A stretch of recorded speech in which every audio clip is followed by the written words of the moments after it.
जाते जाते हमारी निगरान हुकूमत ने बहुत गलत कर दिया है। हाँ, वो करना भी उनके लिए पता नहीं क्या मजबूरी थी। पेट्रोल की कीमत में नाजरीन इजाफा कर दिया, ये गलत कह रही हैं कि 4 रुपए 13 पैसे का पेट्रोलियम मसनूआत की कीमतों में पेट्रोल की कीमत में इजाफा हुआ है, बाकी हाई स्पीड डीजल की कीमत को बरकरार रखा गया है। तो इस सूरत हाल पर हम बात करने जा रहे हैं कि मईशत पर क्या असरात मुरतब होने वाले हैं, क्योंकि अगली आने वाली हुकूमत तो कोई 200 कोई 300 यूनिट की बातें, लंबे चौड़े रिलीफ की बातें, और अगला आने वाला रमज़ान मुबारक भी है। लोगों रायगढ़ में भी दवाइयों का बहरान जोर पकड़ने लगा। इंसुलिन की कीमत 500% से भी ज्यादा बढ़ गई है। ड्रगिस्ट कहते हैं खाम माल की कमी है, एक डिस्ट्रीब्यूटर महीने बाद एक वाइल मुहैया करता है। गैस महंगी होने के असरात, महंगाई में एक बार फिर बड़ा इजाफा हो गया है। हफ्तावार बुनियादों पर महंगाई की शरह में 1.27% का इजाफा रिकॉर्ड किया गया। आपको खबर दें, निगरान हुकूमत ने जाते जाते एक और पेट्रोल बम गिरा दिया है। पेट्रोल की कीमत में 4 रुपए 13 पैसे फी लीटर इजाफा, नई कीमत 279 रुपए 75 पैसे मुकर्रर कर दी गई। लेकिन फिर भी जाते जाते जो आउटगोइंग फाइनेंस मिनिस्टर हैं वो इस गवर्नमेंट के लिए कुछ, जो नई गवर्नमेंट के लिए कुछ तजावीज़ छोड़ के गई हैं। 2018 मैं भी इलेक्शन से पहले ये केयर टेकर फाइनेंस मिनिस्टर थी, उस वक्त भी उन्होंने तजावीज़ दी थी। जो इलेक्शन का जो प्रोसेस रहा वो बहुत कीनली, जो आपका डायस्पोरा बैठा है स्पेशली अमेरिका में या दूसरे कंट्रीज में, हमने बहुत कीनली उसको ऑब्जर्व किया। और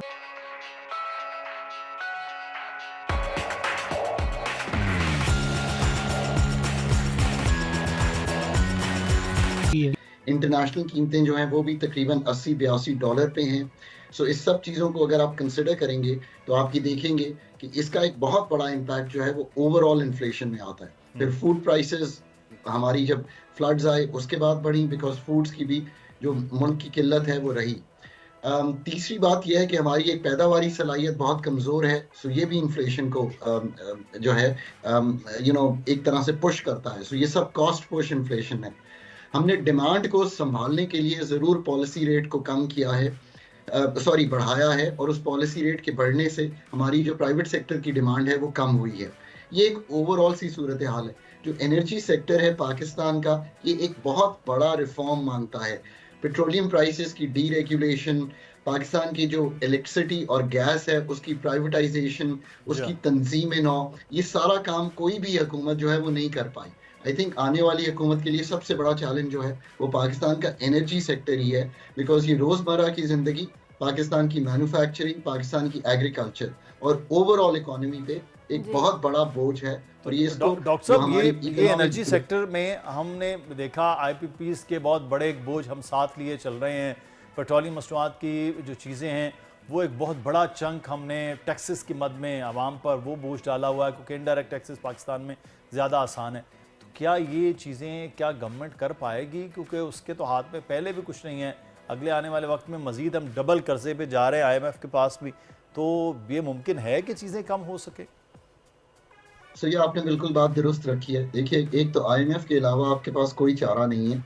आपको जिस तरह के डॉलर इनपुट चाहिए, इनफ्लोस चाहिए, वो आप बगैर IMF के कर नहीं पाएंगे। So let's be very very clear on that. अब IMF के प्रोग्राम में जाना जो है ये तो टिप ऑफ द आइसबर्ग है। IMF के प्रोग्राम को डिजाइन करना जो है ये तो असल बात है। अब डिजाइन आपने खुद करना है। अब जैसे आपने कुछ चीजें रखी, IMF आपको ये भी कह सकता है कि आप चीनी पे अपना GST बढ़ा दीजिए, पर आप उनको काउंटर प्रपोजल में ये कहेंगे कि मैं GST नहीं बढ़ाना चाहता, मैं टैक्स ब्रॉडनिंग करना चाहता हूँ, मैं टैक्स फाइलर्स बढ़ाना चाहता हूँ, फिर उसका प्लान सामने रखिए। पाकिस्तान ये प्लान जो है बहुत, जिसे कहेंगे इस तरह का प्लान जिसकी क्रेडिबिलिटी हो, वो नहीं रख पाता। इसीलिए मैं आजकल बार बार जो हैमर करने की कोशिश कर रहा हूँ, खुदारा एक टीम बनाइए, एक्सपर्ट्स की, समझदार लोगों की, कोऑर्डिनेट करवाइए उस टीम को, सो दैट IMF के साथ real sector, fiscal sector, monetary sector, energy sector, इस सब को कोऑर्डिनेट किया जा सके। और जो आपने कहा कि टैक्स ब्रॉडनिंग से लेके एनर्जी सेक्टर रिफॉर्म तक, क्या वो चीजें हैं जो आप IMF के सामने रखेंगे? यार ये भी याद रखिए, मैं दुनिया भर में काम करता हूँ कि कोई भी टीमें जब दुनिया में जाती हैं किसी भी मुल्क में, उनको उसके मुल्क वाले पॉलिसी मेकर्स से ज्यादा समझ तो नहीं होती ना। तो आप अपने पॉलिसी मेकर्स को यूज किए बगैर अगर सारा कुछ, जैसे एक तरह से मैं कहता हूँ आउटसोर्स थिंकिंग है पाकिस्तान की, अपनी थिंकिंग को तो वापस लीजिए। उसको लेने के लिए मैं हमेशा 3 जुज़ हैं पाकिस्तान को चलाने के। एक डेमोक्रेसी है, बहुत इंपॉर्टेंट, एक सिविल एंड मिलिट्री ब्यूरोक्रेसी है बहुत इंपॉर्टेंट, जिसको और उसमें जो मेरे ख्याल में कोई रॉकेट साइंस नहीं है कि अगली गवर्नमेंट के लिए एक तो ये कह रहे हैं कि जो स्टैंड बाय आपका अरेंजमेंट है IMF का जो आखिरी रिव्यू है उसको भी कंप्लीट करें and then go for the extended IMF programme. तो इसमें तो कोई रॉकेट साइंस नहीं है, एवरीबॉडी नोज दैट। तो इसमें उन्होंने नया क्या कहा है? इसमें ये वजारत खजाना की मंथली एक रिपोर्ट आती है, उसके अंदर उन्होंने अपना एक नोट लगाया है 2 पेज का। और जब कोई भी वजीर खजाना जो है उनका वो टेन्योर खत्म होता है तो जो बात कहते हैं उसकी अहमियत होती है, ये उनकी एक किस्म की असेसमेंट होती है और वो एक आपका एक पॉइंट भी बन जाता है जिसके आगे फिर आप जो अगली गवर्नमेंट होती है उसको जज करते हैं कि उसकी परफॉर्मेंस कैसी रही। एक बात जो कही जाती है डॉक्टर शमशाद साहिबा के बारे में कि IMF के साथ उनके ताल्लुकात बड़े शानदार हैं, जिसको IMF ने खुद अपनी रिपोर्ट के अंदर भी एक्नॉलेज किया। इनकी जो परफॉर्मेंस थी फर्स्ट रिव्यू की कंप्लीशन में उसको IMF ने एक्नॉलेज किया। मुझे तो समटाइम उसमें ऐसा भी लग रहा है जैसे वो पिछले फाइनेंस मिनिस्टर को मैसेज दे रहे हैं कि तुम्हारी ठीक नहीं से ना दी परफॉर्मेंस ठीक है।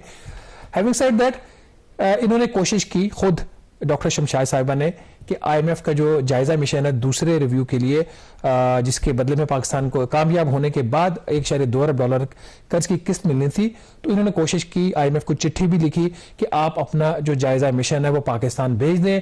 गालिबन इनकी ख्वाहिश थी कि 30 जनवरी से पहले वो मिशन आ जाए। IMF ने उस चीज को रिस्पॉन्ड नहीं किया। तो ऐसी भी बात नहीं है कि डॉक्टर साहिबा के ताल्लुकात बहुत अच्छे IMF के साथ हैं और वो जो कहती हैं या वो मान लेते हैं। It is the other way, IMF ने जो कहा वो इन्होंने मान लिया, चाहे वो बिजली की कीमतें बढ़ानी थी, गैस की बढ़ानी थी और बाकी जो काम करने थे वो इन्होंने किए।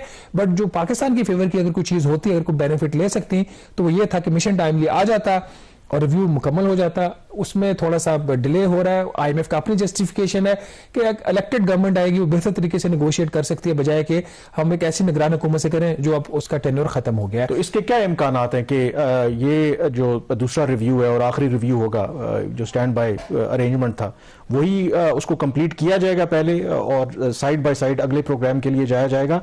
कोई क्लैरिटी है इस हवाले से या स्ट्रेट अवे नए प्रोग्राम के लिए जाएंगे? देखिए इसमें दोनों ऑप्शंस है। मेरी जो IMF के लोगों से बात हुई थी 2 माह पहले, ये अभी की बात नहीं है, तो उस वक्त हमने यही सवाल पूछा था कि आपका क्या स्ट्रेटजी होगी, तब तक नई गवर्नमेंट आ चुकी होगी, वो रिव्यू दूसरा वो उसके साथ आप कर रहे होंगे। तो उन्होंने कहा था कि दोनों ऑप्शंस ओपन है।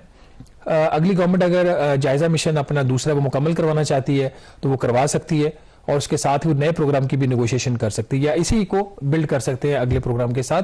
तो उसमें कोई हार्ड एंड फास्ट रूल नहीं है।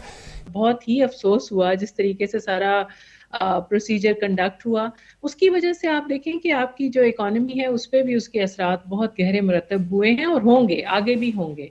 जो रिगिंग प्रोसेस रहा और जिस तरह से लोगों ने कंप्लेंट्स की और जिस तरह से हमने देखा कि मैसिवली लोग बाहर निकले, जो कि हमने बहुत रेयरली कभी अपनी ज़िंदगी में ऑब्जर्व किया है।